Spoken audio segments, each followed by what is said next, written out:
Hey everyone, welcome back to our channel. If you're dealing with the frustrating C-A2 error code on your Samsung oven, you're in the right place.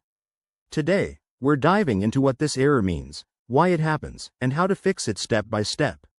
This guide is tailored for 2025 models, so let's get straight to it and get your oven back up and running. First off, what exactly is the C-A2 error code?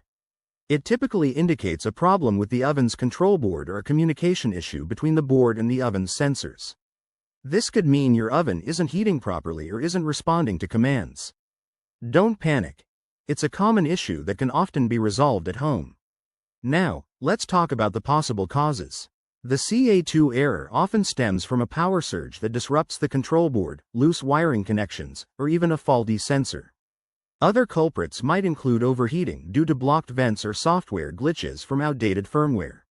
In some cases, it's as simple as a temporary electrical hiccup, but if you've recently moved your oven or experienced a storm, that could be the trigger.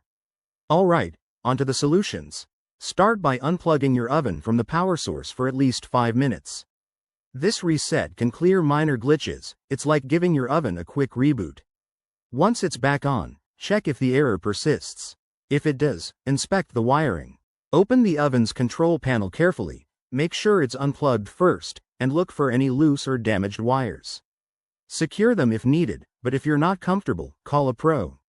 Next, clean the vents and sensors to ensure there's no buildup causing overheating. Use a soft cloth and avoid water near electrical parts.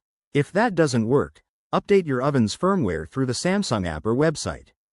For persistent issues, you might need to replace the control board, which is best handled by a certified technician.